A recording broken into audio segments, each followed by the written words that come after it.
Hello guys, welcome back to our channel. ఈ వీడియోలో Hombale films వాళ్ళు ప్రొడ్యూస్ చేసిన Mahavatar Narasimha animated movie review చూద్దాం. అండ్ మూవీ అయితే మామూలుగా లేదు. చాలా చాలా చాలా బాగుంది. నిజంగా హోంబలే మూవీస్ వాళ్ళని ఇలాంటి మూవీ మన ముందుకు తెచ్చినందుకు చాలా అప్రిషియేట్ చేయాలి. ఎందుకంటే ఇలాంటి మైథలాజికల్ స్టోరీస్ లైవ్ యాక్షన్లోనే సరిగ్గా తీయలేకపోతున్నారు. కానీ యానిమే రూపంలో ఇలాంటి ఒక స్టెప్ వేసినందుకు థ్యాంక్ యూ చెప్పాలి. ఆ యానిమేషన్ క్వాలిటీ కానీ విజువల్స్ కానీ ఎక్సలెంట్గా ఉన్నాయి. పర్టికులర్గా క్లైమాక్స్ పోర్షన్ అయితే ప్యూర్ గూస్ బంప్స్, ఇంకా నో అదర్ వర్డ్స్. అసలు ఇది యానిమేషన్ లైవ్ యాక్షన్ అనేది కూడా మర్చిపోయి జస్ట్ అలా చూస్తూ ఉంటాం అంతే. అంత ఎక్సలెంట్గా ఉంది. యాక్చువల్లీ ఇదేం కొత్త స్టోరీ కాదు. హిరణ్యకశిపుడు, ప్రహ్లాదుడు, నరసింహావతారం, వరాహావతారం ఇవన్నీ కూడా మనం చిన్నప్పటి నుంచి వింటూనే ఉన్నాం. ఇదే మూవీస్ లో కానీ లేదా ఎవరైనా చెప్తుంటే మనం ఎంతో కొంత వినే ఉంటాం. సో తెలిసిన స్టోరీనే తీసినా కూడా చాలా బ్యూటిఫుల్ గా అందరికీ అర్థమయ్యేటట్టు చాలా బాగా తీశారు. అండ్ ఈ మహావతార్ యూనివర్స్ లో ఇది ఫస్ట్ మూవీ.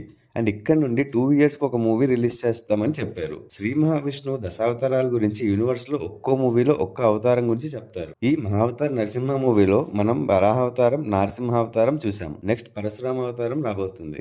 ఇలా దశావతారాల గురించి ఒక యూనివర్స్ క్రియేట్ చేసి మనం ముందుకు తీసుకొని రావాలనుకోవడం మన అదృష్టం అనే చెప్పాలి. ఎందుకంటే ఇప్పటి జనరేషన్ లో చాలా మందికి ఈ పురాణాలు, వారి మహాగాథలు తెలియవు. సోషల్ మీడియా వచ్చిన తర్వాత యూత్ కానీ ప్రజలు కానీ తప్పుడుదో పడుతున్నారనేది ఎంత నిజమో, ఈ సోషల్ మీడియా వల్ల ఎంతో దైవభక్తి మరియు మన సనాతన ధర్మం గురించి కూడా కొంచెం అవగాహన వచ్చిందనేది కూడా నిజం. సో ఇలా ఒక మూవీ రూపంలో ఆ శ్రీ మహావిష్ణువు దశావతారాలు మనకు తెలుస్తాయి అంటే చాలా మంది ఇంట్రెస్ట్ చూపిస్తారు. అండ్ అందరికీ కథలు తెలియాలి కూడా. సో ఈ మహావతార్ యూనివర్స్ లోని మూవీస్ 2 years కాకుండా ఇంకా తొందరగా రావాలని కోరుకుంటున్నా. కానీ ఒక మంచి క్వాలిటీ అవుట్పుట్ ఇవ్వాలంటే ఖచ్చితంగా కొంచెం టైం అయితే పడుతుంది. సో 2 years అయితే వెయిట్ చేయక తప్పదు.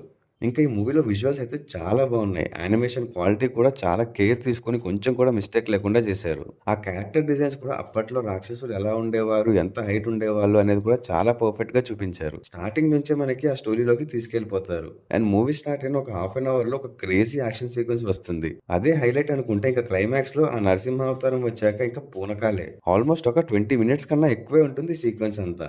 ఇదే ఇంత గూస్ బంప్స్ ఇచ్చిందంటే ఇంకా నెక్స్ట్ పరశురామ అవతారం నెక్స్ట్ లెవెల్. తెలుసు కదా పరశురాముడు ఎంత అగ్రెసివ్ గా ఉంటాడో. ఆ మూవీలో వచ్చే యాక్షన్ సీక్వెన్స్ అయితే ఇంకా నెక్స్ట్ లెవెల్ ఉంటాయి, దాంట్లో నో డౌట్. ఈ మూవీ రివ్యూ ఇంత లేట్ గా పెడుతున్నందుకు నేను చాలా ఫీల్ అవుతున్నా. ఒకవేళ మీరు ఈ మూవీ చూడకుండా ఉంటే మాత్రం ఖచ్చితంగా ఫ్యామిలీ మొత్తం వెళ్ళి చూడండి. ఒక మంచి ఎక్స్పీరియన్స్ అయితే ఫీల్ అవుతారు. అండ్ ఈ మూవీకి నేను ఇచ్చే రేటింగ్ 4.5/5. ఒకవేళ ఈ మూవీని మీరు ఆల్రెడీ చూసేసినట్టయితే మీకు ఎలా అనిపించిందో కమెంట్స్ చేసి చెప్పండి. అలాగే మా వీడియో మీకు నచ్చినట్టయితే లైక్ చేసి మీ ఫ్రెండ్స్ అండ్ ఫ్యామిలీ మెంబర్స్ కి షేర్ చేయండి. Also follow us on Facebook and Instagram. Thanks for watching. See in the next video. Adios.